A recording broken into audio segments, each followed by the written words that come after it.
reiniciando esse vídeo a partir do que nós colocamos no anterior, vale a pena a gente comentar alguma coisa sobre os tipos de células eletroquímicas que tem por aí no mercado e exemplificar, inclusive, algumas delas. Nós postulamos aqui mais ou menos o que seria o mínimo presente nessas células. Onde é que eu posso colocar? Vou colocar aqui, ó, tipos de células. Vou colocar aqui, tipos de células. Vamos lá, tipos de células. Bom, os tipos de células principais, ou não é propriamente o tipo de célula, pode ser a configuração da célula também. Né? Você pode ter uma célula de 2 eletrodos, que é essa que eu acabei de ilustrar aqui, uma célula de 2 eletrodos, certo? Como você pode ter também uma célula de 3 eletrodos. A célula de 2 eletrodos é uma célula até bastante comum em métodos como, por exemplo, polarografia, em que você usa o mercúrio, tá? Você usa o mercúrio como sendo eletrodo de trabalho. E você usa como eletrodo de referência também o mercúrio, só que você usa numa quantidade, num pool de volume, que é muito superior à área de superfície da gota que é formada no chamado eletrodo gotejante de mercúrio, algo que a gente vai ver também mais para frente. Então, como você tem uma condição na qual a quantidade de mercúrio é muito grande, a quantidade de mercúrio como referência é muito grande em um determinado pool, você não tem variação de potencial elétrico, você pode trabalhar com aquele sistema de referência como sendo um sistema ideal, quer dizer, um sistema no qual o RE, aliás, diga-se de passagem para esse RE, vou colocar aqui bem em letras garrafais aqui, ó, RE tem que ser um eletrodo não polarizado, tá? Isso aqui tem que ser um eletrodo não polarizado. Ou seja, é algo que se você aplicar um determinado potencial na célula eletroquímica, se você aplica um determinado potencial na célula eletroquímica, esse eletrodo não varia o seu potencial elétrico. Então você pode garantir um sistema de 2 eletrodos, não necessariamente trabalhando com polarografia, se você estiver trabalhando com correntes muito baixas. Correntes muito baixas, da ordem de micro ou nanoampere, vão sugerir que a possibilidade de você nanoampere, melhor, mais garantido, vão sugerir que a possibilidade de você alterar o potencial elétrico do eletrodo de referência seja o mínimo possível. Então isso te dá uma certa garantia. Por outro lado, você pode usar uma configuração de 3 eletrodos. Tá certo? Numa configuração de 3 eletrodos, deixa eu ilustrar uma configuração de 3 eletrodos para cá, assim, mais ou menos para cá também. Numa configuração de 3 eletrodos, você tem, deixa eu baixar aqui um pouquinho, você tem um eletrodo de trabalho, que a gente vai representar com WE, você tem um eletrodo de referência, você tem um eletrodo de referência que a gente vai representar por RE, e você tem um terceiro eletrodo, deixa eu ver uma coisinha aqui, ó. Você tem um terceiro eletrodo aqui, em cima do eletrodo de trabalho. Você tem um terceiro eletrodo aqui, tá meio tortinho, que é o chamado CE. Tá? Esse CE ele é chamado de contra-eletrodo ou eletrodo auxiliar. Esse eletrodo normalmente ele é feito com um material inerte, não é feito com platino, é feito com ouro, platino é caro, mas pode ser utilizado também como, por exemplo, bastão interno de grafite de uma pilha, ou mesmo um bastão de grafite convencional, desde que seja de boa qualidade, não de papelaria, apesar de que o de papelaria também pode funcionar em determinadas situações, como por exemplo trabalhar com microcorrentes que são produzidas por DNA, ensaios que envolvem ácido nucleico. Mas o que importa, para não enrolar muito vocês, é que esse contra-eletrodo ele está aqui para evitar alterações do potencial elétrico do eletrodo de referência.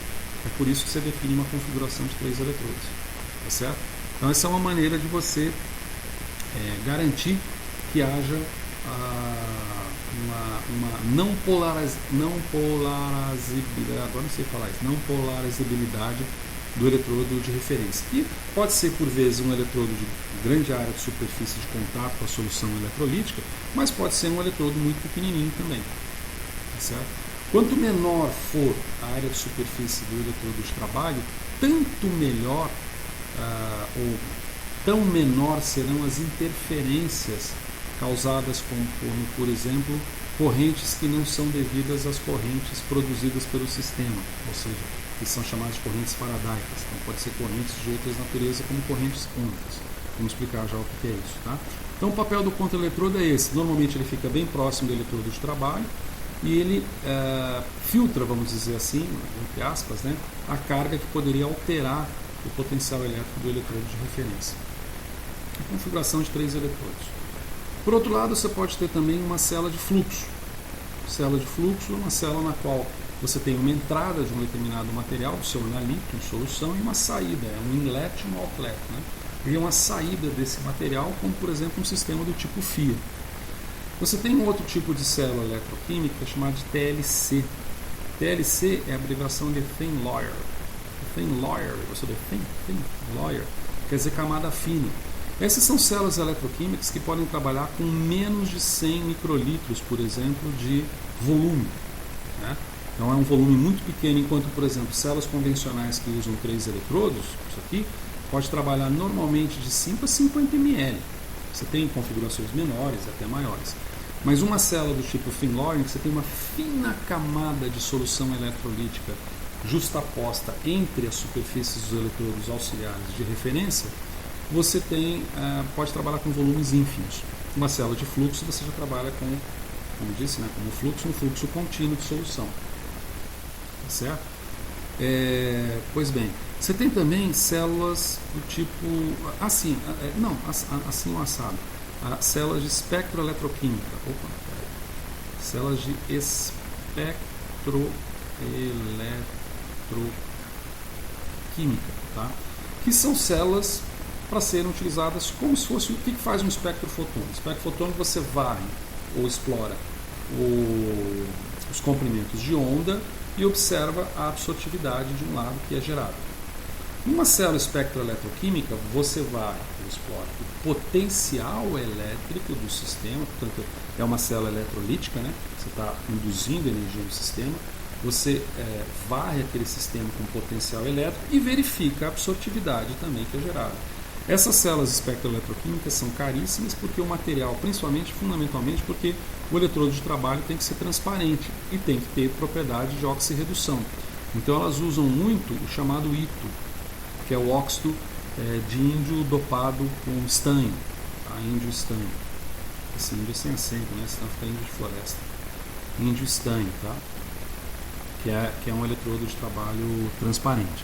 Então esses são mais ou menos os tipos que a gente encontra por aí de células. Tem outros, por exemplo, você tem as células de balança, isso aqui é chamada célula Electrochemical Quartz vamos colocar o termo aqui, microbalança eletroquímica de quartzo. Elas são legais também porque, da mesma maneira como você tem o princípio, né, de um espectrofotômetro, você varre o potencial, observa a variação de absortividade, potencial, comprimento de onda. E no caso de uma célula espectroeletroquímica, você varre o potencial elétrico e observa a variação de absortividade, numa microbalança eletroquímica de cristal de quartzo, você varre o potencial elétrico e observa o que uma balança faz, que é massa, variações de massa. Só que essas variações de massa são variações de nanogramas, variações ou menos que isso até, certo? São variações de 10 a menos 9 do grama, então é muito mais sensível do que uma balança analítica convencional de laboratório. Isso serve para outros propósitos mesmo, para você verificar substâncias que são geradas na superfície de um eletrodo, substâncias que saem ou deixam a superfície desse eletrodo. Então tem várias situações em que isso pode ocorrer. Tá certo? Numa próxima apresentação a gente vai ilustrar algumas dessas células eletroquímicas também, do ponto de vista principalmente dessas configurações, né, que aparecem em livros e também alguns exemplos comerciais disso. Tá certo? Isso é mais ou menos